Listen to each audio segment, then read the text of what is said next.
Hello everyone, I'm Ritika Garg, and in our today's session we are going to discuss about the most commonly asked topic in your IELTS speaking test, and that is about your hometown. This topic may sound easy to you, but this can be the trickiest topic. Why?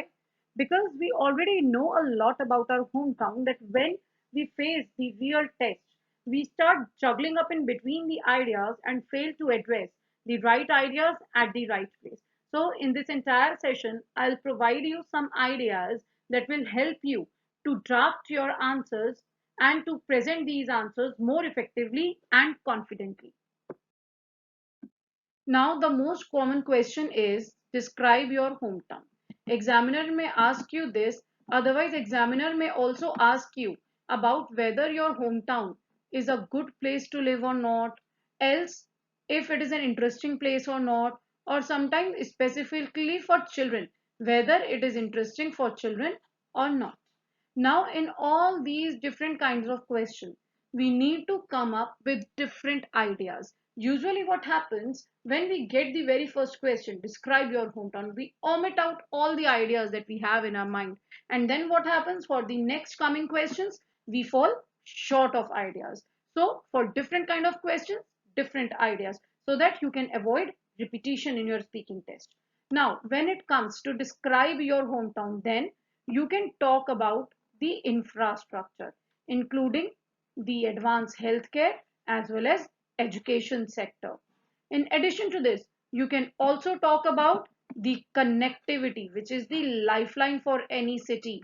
You can talk about local transport like buses, taxis, autos, railways. Moreover, you can also mention about the airlines, whether they're providing the domestic or the international travel or both. Additionally, you should talk about the employment opportunities. For example, if I'm from Delhi NCR, then I can say my region is a corporate hub. Now, this is what describing your hometown. Now, when it comes the question like whether your hometown is an interesting place or not, then what you can say, you can talk about some popular markets. Also, you can talk about the nightlife, like including the fine dine restaurants, bar, pubs, or discos. Last but not the least, tourist places that make any place unique. For example, if I am from Agra, then I can highlight about Taj Mahal. Now, moving further, see, it is not always like this. Examiner will ask you what you like about your hometown. Examiner may also ask you what you dislike about your hometown. But now, what happens in our previous question, we have already praised a lot of things about our hometown. Then, when we get this question, we get blank. Now, what to say? So, there are certain ideas I'm citing here that will be useful for you.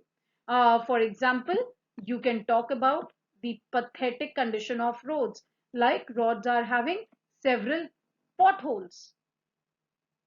Also, you can describe the inefficient drainage system. In this, what you can say is like during the monsoon, water get locked on roads and it creates a lot of inconvenience. Furthermore, you can talk about the density, that the city is overcrowded or densely populated. Because of this, it always remains noisy as well as polluted. Now, last but not the least, you can also mention about the lack of entertainment opportunities. Like, I am the party animal and I always want to visit some places to enjoy, especially during on weekends. But there are lack of entertainment opportunities, and because of this only, I need to travel 40 to 50 kilometers far away from my hometown. See, these are the common ideas that can fix in any of the question related to your hometown. So there is no need to be encyclopedia about your hometown that you are cramming different sort of ideas. Okay, no, it is not required. You just need to be sorted that you need to keep 2 to 3 ideas for a single question. So this is it from my side. If you have any questions, feel free to comment or to put your questions in the comment box. Thank you.